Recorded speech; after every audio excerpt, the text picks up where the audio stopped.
मातृदेवो भव, पितृदेवो भव, आचार्यदेवो भव, अतिथिदेवो भव, परस्परदेवो भव। आज शरद नवरात्रि के निमित्त हम श्री जगत जननी पराम्बिका आदिशक्ति आदि माया महामाया का हम महात्म्य श्रवण करते हैं। चल रहा था और उन्होंने देखा कि गोभिल नामक जो ऋषि थे उन्हें एकदम जम्भाई आ गई मंत्र बोलते बोलते और उसमें स्वरभंग हो गया। देखिए, मंत्र भी जो बोलते हैं आज ये भी एक चला है कि हर इंसान रुद्र का पाठ करने लगा है। रुद्र का पाठ स्त्रियों को नहीं करना चाहिए, लेकिन कई सारी फेमिनिस्ट माताएं ऐसी होती है, हम क्यों नहीं करें, हम क्यों नहीं करें। अब वो अलग ही विषय है। देखिए, माताओं का अपमान भले ही कुछ लोग करते हो, लेकिन माताओं का अपमान स्त्री को कम हमारे शास्त्र में नहीं माना है। यत्र नार्यस्तु पूज्यन्ते रमन्ते तत्र देवताः, हमारे शास्त्रों में ये वर्णित है। हम जो नवरात्रि पूजा विधान में कन्याओं का, सुवासिनियों का जो हम पूजन करते हैं, आपने कहीं देखा है कि पुरुषों का पूजन होता है? हमारे यहाँ हमारी बहू को, कन्या को हम लक्ष्मी मानते हैं। कन्या हुई, हाँ, हम मानते हैं कि कुछ लोग ऐसे हैं जो कन्या होती है तो दुखी होते हैं, लेकिन हमारे शास्त्र इसको ठीक नहीं मानते। कन्या लक्ष्मी स्वरूपा है, बहु लक्ष्मी स्वरूपा है, गृह लक्ष्मी। हम क्या कहते हैं, घर की जो गृहस्थ की पत्नी होती है, गृहिणी को हम क्या कहते हैं, गृह लक्ष्मी कहते हैं, घर की लक्ष्मी मानी गई है। लेकिन कुछ लोगों के स्त्रियों के प्रति बुरे बर्ताव के कारण अनेक स्त्रियां ऐसी हो गई कि हम वो सब करेंगे जो पुरुष करते हैं। देखिए, समान व्यवहार कभी नहीं होता। पुरुष जो करते हैं वो स्त्री हर चीज नहीं करती, नहीं करनी चाहिए।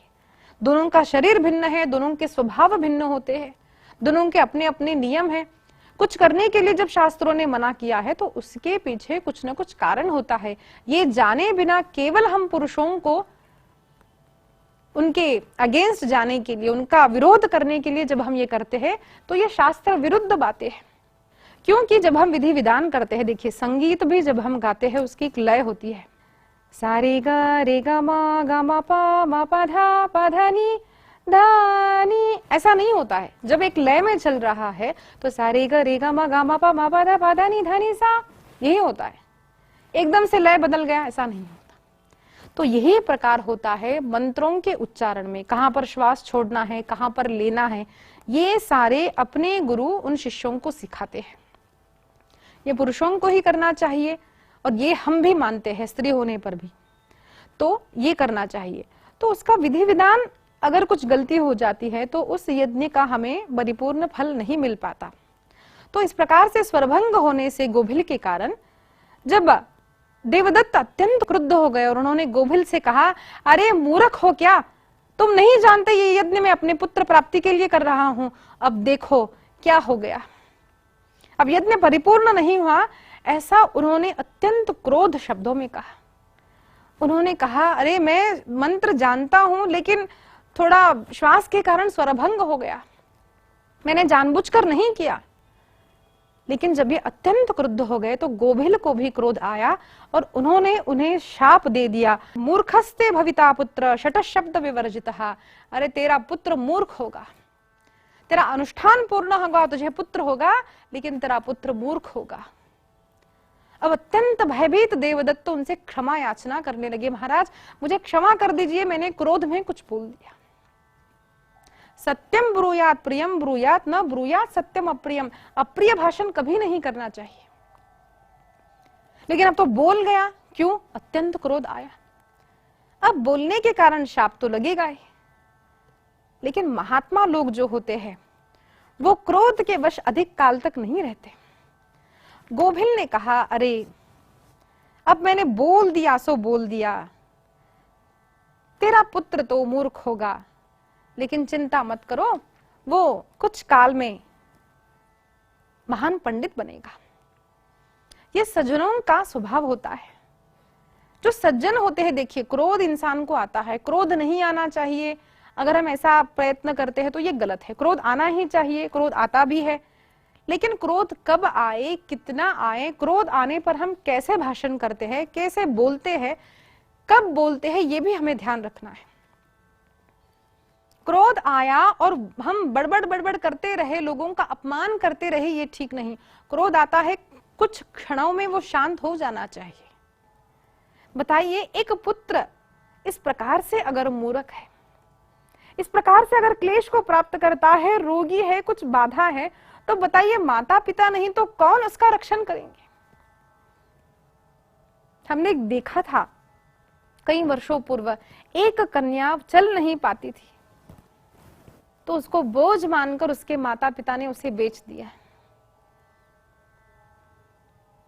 एक रियल स्टोरी है ये ऐसा होता है संसार में। संसार में अपने ही लोग दुख देते हैं, अपमान करते हैं, उनको अगर उन्हें जो चाहिए वो हम दे तो फिर कहते हैं हाँ मेरी बेटी, मेरा बेटा, मेरे माता, मेरे पिता, हाँ मेरा मित्र है। इस क्लेश से दुख प्राप्त करके उतत्य वन को चला गया, दीर्घ काल तक वही रहा। अब रोज उठता बिना मंत्रों के सहित, स्नान कर लेता, जो मिलता वो खाता, उसे खाद्य अखाद्य का भेद भी पता नहीं था,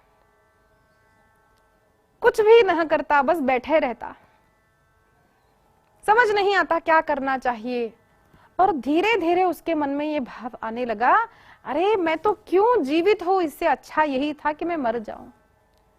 जहां जाता हूं लोग मूर्ख कहते हैं, अपमान करते हैं, अरे धिक्कार है मेरे इस जीवन को, कदा में मरणम भावी दुखम जीवामि कारणे, अरे मैं जीवित क्यों हूं, इससे अच्छा यही था कि मैं मर जाऊं। कोई मुझसे प्रेम नहीं करता, अरे मेरा कोई नहीं है, देखो मेरे साथ पढ़े हुए, मेरे साथ मेरे समवयस्क बच्चे जो है वो बड़े बड़े पंडित बन गए, और ये मेरा जीवन कैसा है। वर्तन्ते मणिपुत्राश वेद शास्त्रार्थ पारगाः, अरे मेरे समवयस्क लोग वेद शास्त्र पारंगत हुए और देखो मैं मूर्ख यूं ही बैठा। अब हमारे देखिए, हम जब ये शास्त्र पुराण श्रवण करते हैं, आज भी हमारे जीवन में इसको हम को रिलेट कर सकते हैं। क्यों सुने हम पुराण कथाएं? इसके लिए सुने, पूर्व में भी नहीं, आज ही और कल भी अपने जीवन को हम सुधार सकते हैं ये सुन करके। मुझे बताइए, क्या ये स्थिति आज हम कई लोगों की नहीं देखते? स्वयं अपने ही लोगों ने धोखा दिया, अपने ही लोगों ने अपमान किया। कभी कभार छोटा सा बालक भी रोगग्रस्त हो सकता है। देखिए, ऐसा नहीं है कि लोग वृद्ध होने पर भी बीमार पड़ते हैं। कभी कभार हमने देखा है छोटे छोटे बालकों को डायबिटीज होता है, अस्थमा अटैक होता है, वो स्कूल की पढ़ाई भी ठीक से नहीं कर पाते। कोई अच्छा है 5 बरस तक, लेकिन 5 बरस के बाद हमने कल ही सुना कि वो लड़की पैरालिसिस को प्राप्त कर गई। अब दोनों ही अंग उसके काम नहीं करते और उसका शरीर बढ़ना ही बंद हो गया। क्या ऐसा हम नहीं देखते? तो जब जीवन में इस प्रकार की उथल पुथल होती है, हम देखते हैं कि हमारे साथ जन्मे हुए बच्चे आगे बढ़ रहे हैं, हम पीछे रह गए। और इस अवस्था में जब हमारे माता पिता, हमारे बंधु बांधव हमसे प्रेम नहीं करते, तिरस्कार करते हैं, तो क्या वो मनुष्य, वो बालक डिप्रेशन में नहीं जाता? क्या उसे नहीं लगता कि हम भी एकांत में चले जाए, हम घर छोड़ के चले जाए, हम दूर चले जाए? This is what happened with Utathya. वो चला गया, वो डिप्रेशन में चला गया कि मेरे लोगों ने मेरा तिरस्कार किया, मेरा क्या दोष है? ये होता है।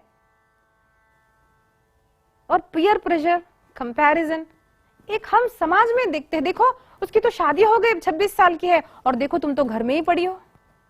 अरे देखो वो तो लाख रुपए कमा रहा है और तुम तो केवल 20,000 कमाते हो। Don't we see this? ये होता है।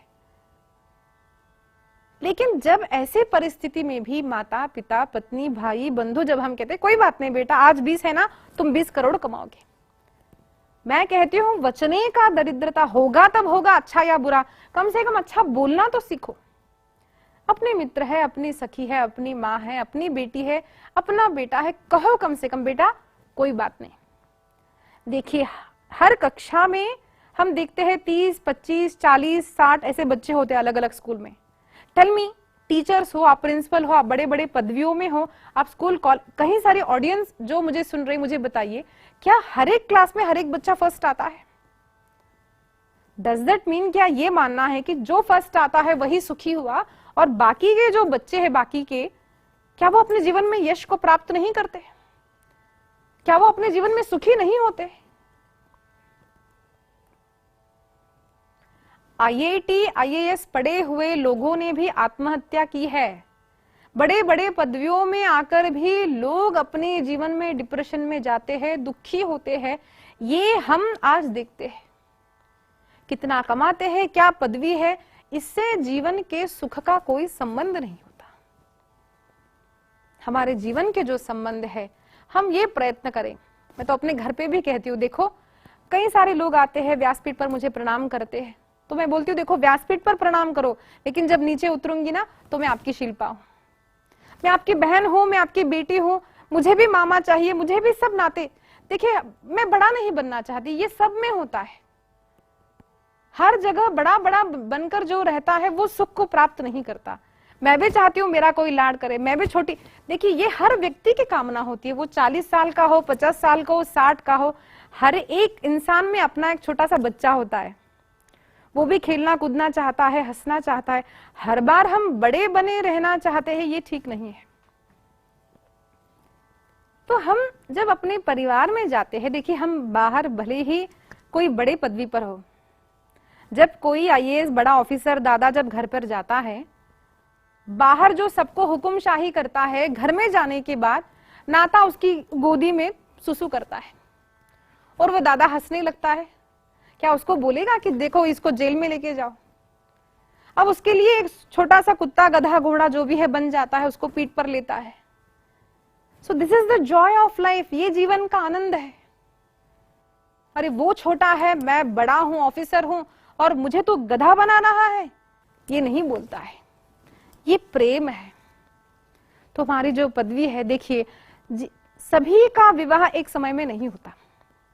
उसने स्कूल में ये वीडियो बनाई थी, सारे बच्चों को एड्रेस करके बोल रहा था, देखो बच्चों, कोई 30 साल की उम्र में ही बड़ा बिजनेसमैन बन जाएगा, तो कोई 40 साल में भी कुछ नहीं बनेगा। लेकिन ऐसा मत सोचना कि वो कभी नहीं होगा, वो शायद 50 में हो जाएगा। हम श्रील प्रभुपाद जी का जीवन देखिए, 75 वय के हो गए थे, न घर का जीवन अच्छा है, न उनका बिजनेस आगे बढ़ा, लेकिन आज उन्होंने कितने लोग, कितना मिराकिल है, कितने सारे भक्तों को उन्होंने बनाया है। आज वो नहीं है, फिर भी इस्कॉन संस्था कितनी अच्छी चलती है, कितने लोग हरे हरे कृष्ण चैंट करके हैप्पी हो रहे हैं, मुझे बताइए। वो कदाचित अपयशी थे 20, 25, 30, 40, 50 की उम्र में, लेकिन व्हाट हैपेंड आफ्टर 75 इयर्स? ये हुआ क्योंकि उन्होंने पेशेंस रखा। तो ये हम सबको भी जानना है। मेरा बेटा कदाचित अल्प बुद्धि हो, मंद हो, रोगी हो, लेकिन कभी ना कभी उठेगा, आज नहीं तो कल वो दौड़ेगा। ये अगर हम अपने परस्पर संबंधियों के लिए, मित्रों के लिए, अपने परिवारजन के लिए नहीं कहते, तो अपने आप को अपना परिवारजन मत मानना। वो घर के लोग ही शत्रु है, मैं तो कहती हूँ। आज ये उतत्य छोटा सा 12 वर्ष का पुत्र है, माता पिता के तिरस्कार के कारण घर से चला गया, दुखी हो रहा है, अरे मैं तो मर जाऊं। लेकिन एक बात मैं कहती हूं, देखो मरना बड़ा आसान होता है। हर व्यक्ति के जीवन में कभी ना कभी ये प्रसंग आता है, अरे मैं मर जाती तो अच्छा था, मैं मर जाता तो अच्छा था, अच्छा मैं मर ही जाऊं। ये सोच करके कितने लड़के लड़कियां बड़े प्रौढ़ आत्महत्या नहीं करते। बट थिंक, एक बार सोचो, let ourselves give us a chance. हम अपने आप को एक चांस देते, कोई बात नहीं, अब तक जो हुआ हुआ, मैं फिर से प्रयत्न करूंगा, मैं फिर से दौड़ूंगा, मैं फिर से अपने जीवन में आगे बढ़ूंगा। जब इस प्रेरणा से अपना आप को प्रेरित करते इंसान चलता है, वो बात याद रखना, अवश्य ही वो यशस्वी होता है। जीवन में कठिन प्रसंग किसे नहीं आते, सभी को आते हैं। आज हम देखते हैं एक चाय वाला आज प्रधानमंत्री बन गया, क्या उनके जीवन में कठिनाई नहीं थी? आप अब्दुल कलाम जी का जीवन देखिए, कितने बड़े बड़े लोगों का जीवन आप देखिए, हमेशा ही बड़ा था ऐसा नहीं है, नीचे था फिर वो आगे बढ़ा, फिर वो ऊपर उड़ा। वो जीवन हमारा भी होगा, हो सकता है, but give your self a chance, एक बार मौका दो, खुद को मारो नहीं, खुद को जीने का एक मौका दो, जियो। और वही उथत्य सोच रहा था मैं मर जाऊं, और अचानक एक प्रसंग घट गया। इस प्रकार से 14 वर्ष और व्यतीत हो चुके थे, 14 और 12 26 वर्ष व्यतीत हो गए। एक लड़के के जीवन में 26 वर्ष व्यतीत हो गए, माता पिता का प्रेम नहीं है, मूर्ख है, क्या वो ऐसे ही मर गया? क्या हुआ उसके जीवन में? आपको, हमें भी सस्पेंस पसंद है ना, देखिए क्या होता है। जब हमारे जीवन में कुछ ना कुछ अच्छी प्रिंसिपल्स होती है, देखिए हर व्यक्ति अच्छा और बुरा, पुण्य और पाप दोनों लेकर के जन्म लेता है। तो पाप के कारण कदाचित किसी के जीवन के आरंभ काल में दुख हो, तो किसी के मध्य काल में और किसी के अंत काल में। लेकिन पुण्य भी होता है। इंसान का जब जीवन आरंभ होता है, मनुष्य शरीर जब मिलता है, इसका अर्थ है उसका पुण्य भी है और उसका पाप भी है। दोनों ही जब समान होते हैं तो उसे मनुष्य शरीर मिलता है। तो जब दुख मिले, याद रखना, दुख कट जाएगा, मेरा भी टाइम आएगा, मेरा भी जो पुण्य है वो भोगने का समय आएगा। एक अच्छी बात थी, वो कभी झूठ नहीं बोलता था। उसके आसपास के लोग देखते थे कि उतत्य भले ही मंद बुद्धि है, मूर्ख है, लेकिन कभी झूठ नहीं बोलता है।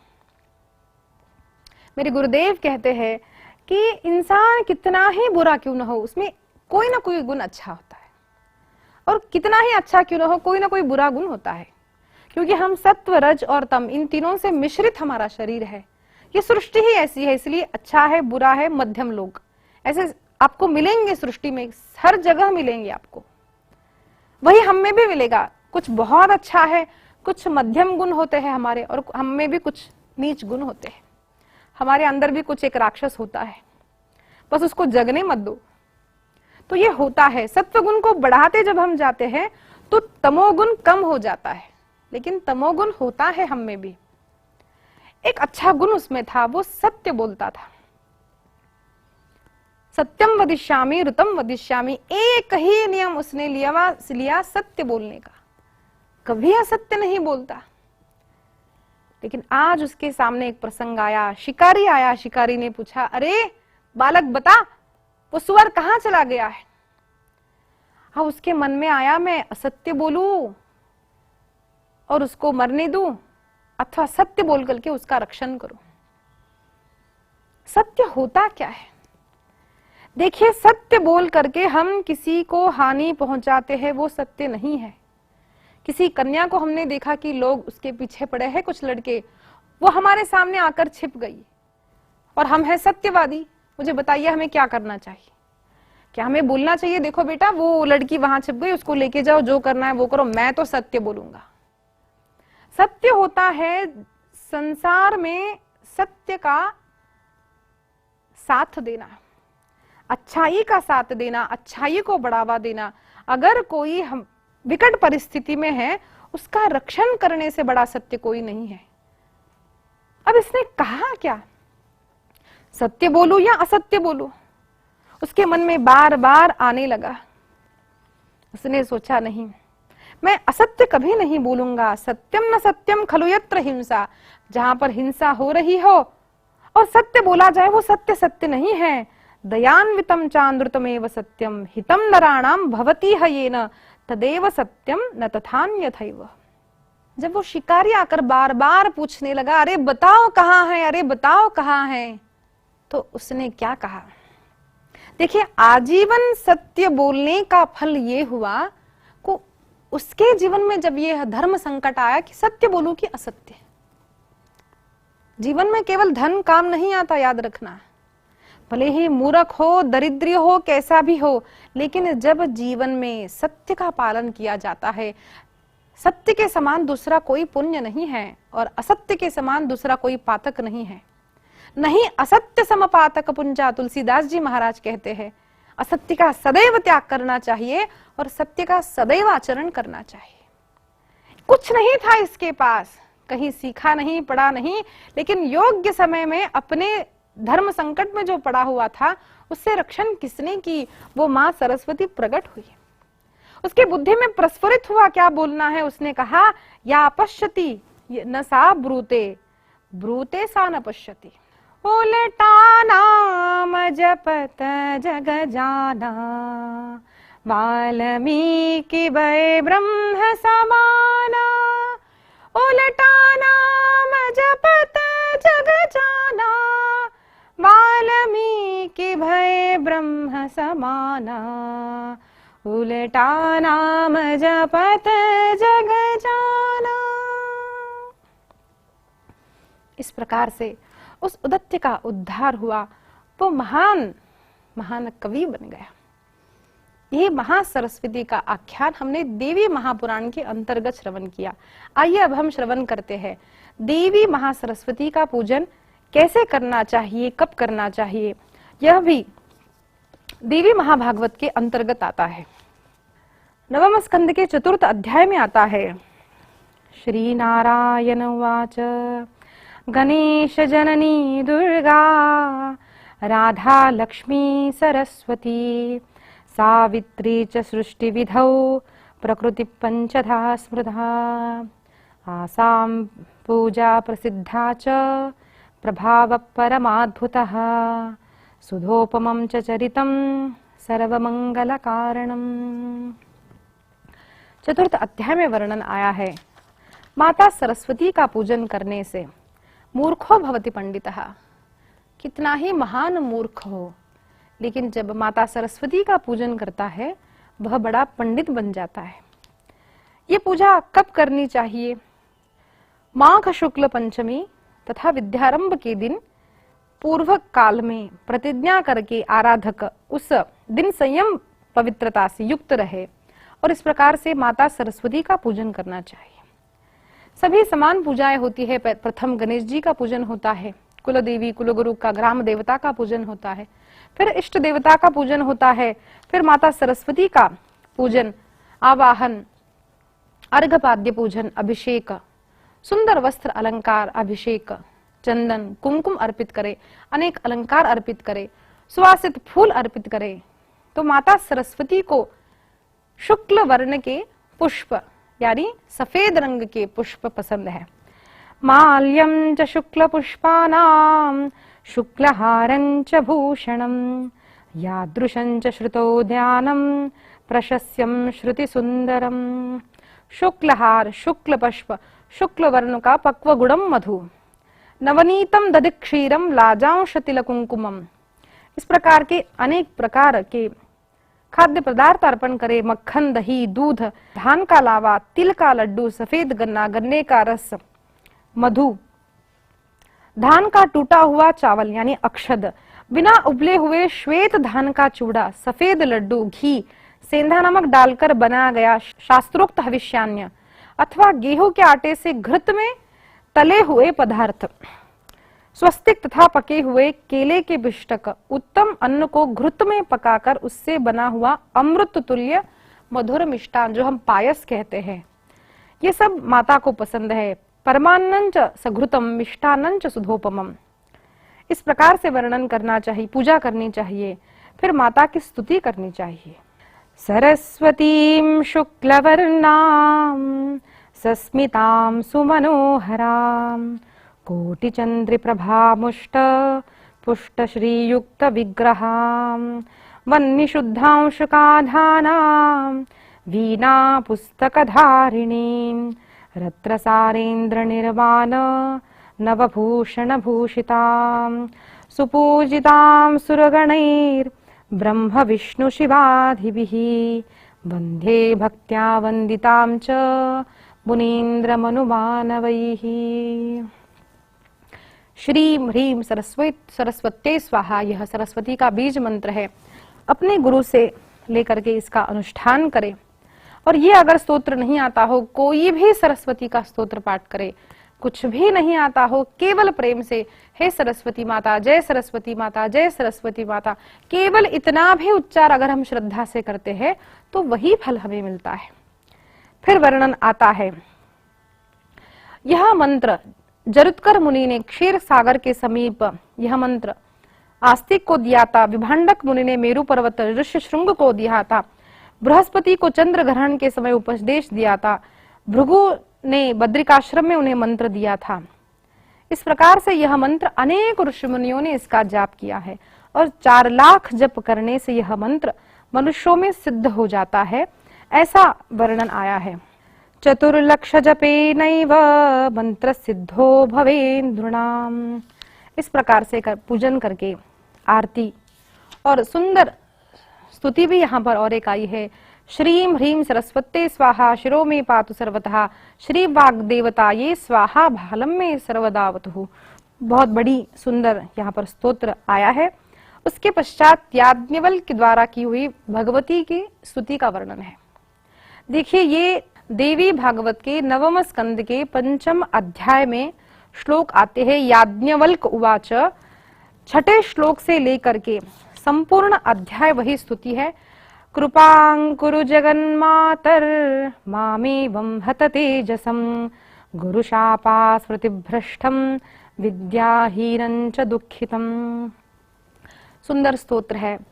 इस स्तोत्र का हमें भी हमारे जीवन में अनुभव है और कई सारे लोगों को ये अनुभव है कि याज्ञवल्क्य कृत जो सरस्वती माता की यह स्तुति का नित्य पाठ 1 वर्ष तक अगर कोई करता है, अगर कोई कन्या है तो रजस्वला का जो समय होता है 4 दिनों का, उसे छोड़कर मृता शौच के 10-12 दिन छोड़कर इसे कभी भी पाठ किया जा सकता है। जाता शौच के भी 10 और 12 दिन छोड़कर इसका पाठ नित्य प्रति हर दिन वर्ष भर तक जो करता है उसकी मेधा शक्ति प्रकट होती है, उसमें बुद्धि प्रकट होती है, माँ सरस्वती की कृपा उसे प्राप्त होती है। इतना सुंदर और इतना प्रभावकारी यह याज्ञवल्क्य कृत सरस्वती माता की स्तुति है। इसका अवश्य पाठ करें। तो ध्यान रखिए, लक्ष्मी माता को लाल पुष्प पसंद है, दुर्गा माता को, और सरस्वती को हर एक चीज सफेद पसंद है। और हर पूजा के पश्चात सुंदर गायन, स्तोत्र पाठ, नृत्य आदि करना चाहिए, माता की आरती। उसके पश्चात अपनी मन की जो मनोकामना है वो सरस्वती माता को जो प्रकट करता है, उसकी हर मनोकामना आज तक माँ सरस्वती ने पूर्ण करती है और पूर्ण सदैव करेगी। इस श्रद्धा और विश्वास के साथ श्री महासरस्वती नमः।